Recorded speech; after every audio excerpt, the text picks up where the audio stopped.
Como é que o senhor tem visto o púlpito brasileiro, reverendo? Você pegou um assunto complicado, hein?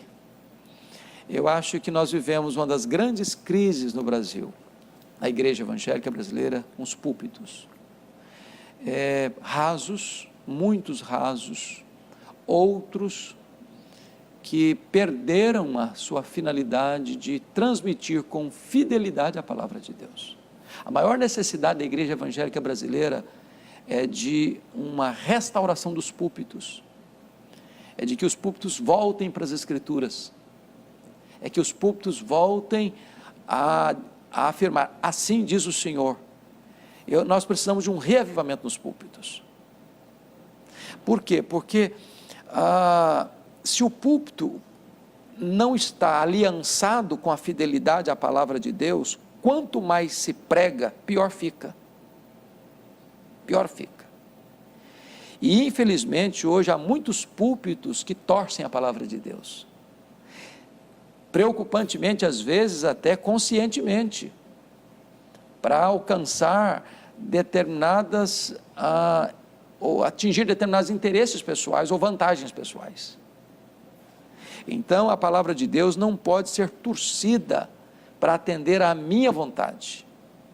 A palavra de Deus precisa ser transmitida com integridade, com fidelidade. É por isso que nós fazemos, é um termo que nós usamos muito, mas talvez os nossos telespectadores não podem entender por completo, é a palavra exegese. Você vai para o texto para tirar do texto o que está no texto. Eu não vou para o texto para impor ao texto as minhas ideias. Eu vou para o texto para tirar dele o que está lá, porque Deus não tem compromisso com a palavra do pregador. Deus tem compromisso com a sua palavra.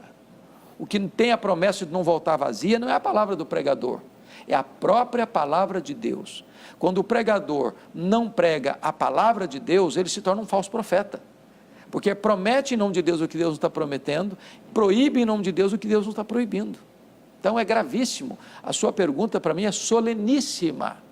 Nós estamos precisando de uma restauração, de uma reforma e de um reavivamento nos púlpitos no nosso país. E como fazer isso, reverendo? Porque nós fizemos isso, uma reforma na liturgia, principalmente na parte de música. Eu lembro quando eu era criança, a parte de música era muito desprestigiada na nossa igreja, cantava-se de forma arrastada, né? Os crentes eram chamados de cordeiros por causa do mestre, mestre. Lembra desse? Lembro. Que é muito bonito, por sinal, mas não é cantado assim, né? Então aí vieram os Vencedores por Cristo e outras bandas e revolucionaram a parte de música na igreja, às vezes até com um pouco de exagero. Há cultos em que tem muito mais música do que pregação, né? Por uma razão. Por exemplo, quando a pregação é fraca, outra coisa é para você preencher esse vazio, esse espaço. Então, você sabe, quando você chega numa igreja, eu prego em muitas igrejas, diversas denominações, eu chego, imediatamente eu tenho um diagnóstico, se esta igreja é uma igreja que está acostumada com o cardápio da palavra de Deus ou não. Quer um exemplo?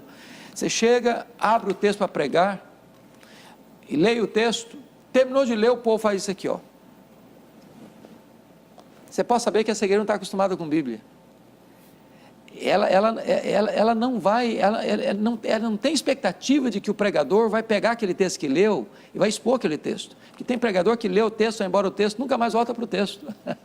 Então, uma igreja acostumada com a exposição da Bíblia, ela vai acompanhar, e aí é maravilhoso, porque o pregador, se ele não pregar com fidelidade, o povo vai perceber, não, o pastor está pregando uma coisa aqui que não está aqui, mas não é isso que o texto está dizendo.